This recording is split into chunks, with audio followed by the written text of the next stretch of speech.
School বা কলেজে থাকতে বড় ভাইদের থেকে প্রায় একটা কথা শুনতাম, ভার্সিটিতে উঠে দিনে শুধু আধা ঘন্টা পড়লেই এনাফ, আর কিচ্ছু লাগে না। কিন্তু আমার মতো বোধহয় সবারই ভার্সিটিতে উঠে অদ্ভুত এক শয়তান মাথায় ভর করে, যার তাড়নায় পড়াশোনা যেটুকু হয় সব ওই পরীক্ষার আগের রাতেই।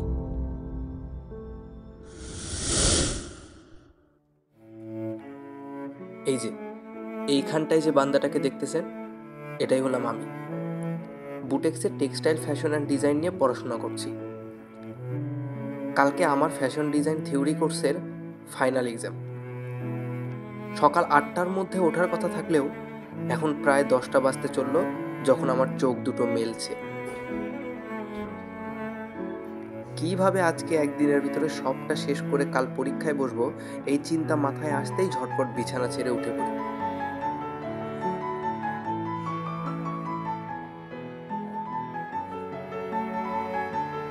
হাত মুখ ধুয়ে চুল ফুল আঁচড়ে নিচে চলে যাই একটু ভিটামিন ডি এর আশায়।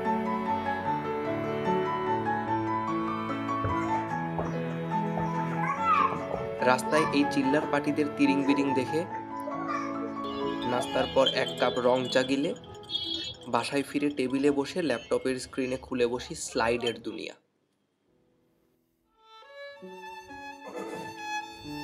আমার এই ডিপার্টমেন্টাল কোর্সের টপিকগুলো বেশ ইন্টারেস্টিং লাগে। ডিজাইন করতে কি কি এলিমেন্ট লাগে, কি কি প্রিন্সিপাল ফলো করতে হয়, কিভাবে ফ্যাশন আমাদের আইডেন্টিটি আর পার্সোনালিটিকে প্রভাবিত করে, আর অনেক কিছু। সেহেতু অন্যান্য ইঞ্জিনিয়ারিং, ফিজিক্স, কেমিস্ট্রি, ম্যাথ পড়ার মতো বোর হতে হবে না আজকে, এটুকু আমার বিশ্বাস ছিল। কিন্তু ফ্যাকরাটা বাদলো এই কারেন্ট যা।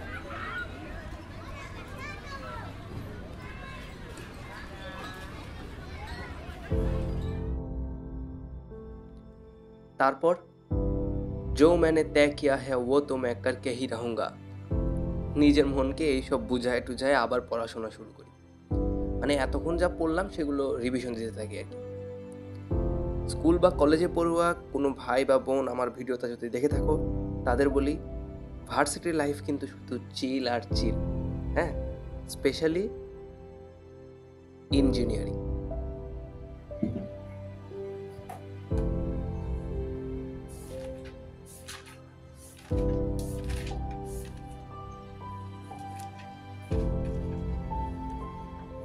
তো কারেন্ট মহাশয় আমাকে খুব বেশিক্ষণ জ্বালায়নি। কারেন্ট আসতেই আবার ঝটপট বসে যাই। সকালবেলা ওই এক বসাতেই শেষ করে ফেলি 8টার মধ্যে 3টা চ্যাপ্টার। বেশ বড় বড় চ্যাপ্টার ছিল যদিও। ফ্যাশন ডিজাইন কোর্সটার মজাটা হচ্ছে যে এটা ইঞ্জিনিয়ারিং হলেও ক্রিয়েটিভ অ্যাঙ্গেলটা এর বেশ স্ট্রং। যদিও আমাদের এখন কেবল বেসিক ফান্ডামেন্টালসগুলোই ইন্ট্রোডিউস করতেছে, বাট প্র্যাকটিক্যাল ফিল্ডে এর ইম্প্যাক্টটা বেশ রিলেভেন্ট। দেখতে দেখতে দুপুর হয়ে আসে। দিন বাড়ার সাথে সাথে কমতে থাকে এনার্জি আর মোটিভেশন লেভেল।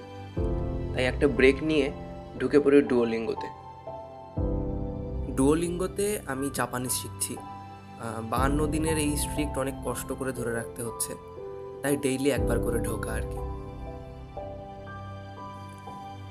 এরপর গোসল করে ফ্রেশ হয়ে নিতেই লেগে যায় প্রচণ্ড ক্ষুধা।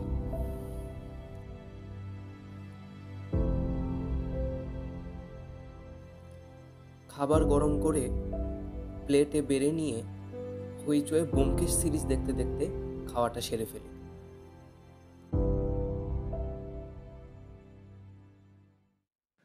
ভরপেট খাওয়ার পরে শরীরটা যে ছেড়ে দেয়, তারপর কি টেবিলে বসে পড়াশোনা করা পসিবল? আপনারাই বলেন। এদিকে শুয়ে যে একটু সুখ নিদ্রা দিব তারও তো অবকাশ নাই, কারণ ভার্সিটিতে তো শুধু চিল আর চিল। তাই সব চিন্তা ভাবনাকে সাইডে রেখে আপাতত স্লাইডগুলোকেই আওড়াতে থাকি।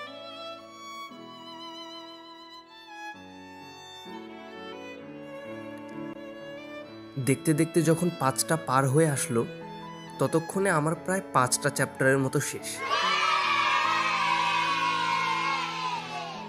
আর এদিকে পেটের ভেতরের যে ইঁদুরগুলো, তারা সব শুরু করে দিয়েছে এই গান। চিপি চিপি চাপা চাপা রুবি রুবি লাভা লাভা মাইকি কমি তাই তাদের শান্ত করতে চলে গেলাম রান্নাঘরে। আপনজন হারানোর বেদনা যে কত কষ্টের তা আমার চেয়ে আর কে ভালো জানে, বলো না মোদি তুমি, বলো না কাদের তুমি, বলো না। ওকে, অনেক হাসি ঠাট্টা মজাক মস্তি করা হলো। এখন নাস্তা করে মাইন্ডটাকে আবার ফোকাস স্টেটে আনার জন্য কিছুক্ষণ মেডিটেশন করে নিচ্ছি।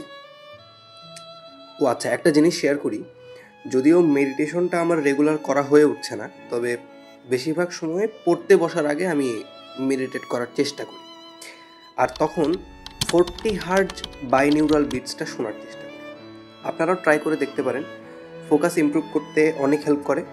কেউ এক্সপিরিয়েন্স যদি করে থাকেন তাহলে অবশ্যই কমেন্টে জানাবেন। এরপর আবার শুরু হলো যাত্রা।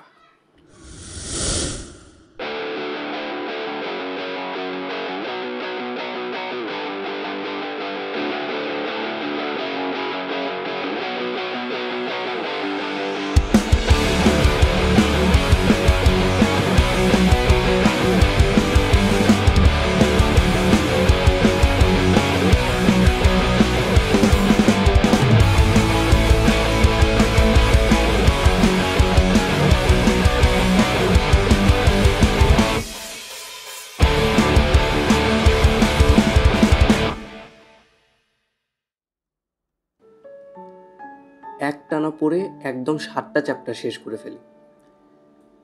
এই মুহূর্তে এসে মনে হচ্ছিল আর একটা চ্যাপ্টার পড়ার থেকে আগের 7টা চ্যাপ্টার রিভাইজ করা বেটার হবে। বাসায় ভাত আর রাখতে মন চাইল না, তাই নিচ থেকে খিচুড়ি খেয়ে আস্তে আস্তে শরীরের সব এনার্জি শেষ। কাল ভোরে উঠে রিভাইজ করে পরীক্ষায় যাব এই ভেবে ঘুমোতে চলে গেলাম। ভিডিওর এই অবধি আপনি যদি দেখে থাকেন, কালকে আমার পরীক্ষার জন্য দোয়া করিয়েন। সামনে আরও ভিডিও আসবে, তাই যাওয়ার আগে সাবস্ক্রাইব করে যাইতে ভুলেন না। পরবর্তী ভিডিও দেখার জন্য আমন্ত্রণ রইল। সবাইকে শুভরাত্রি।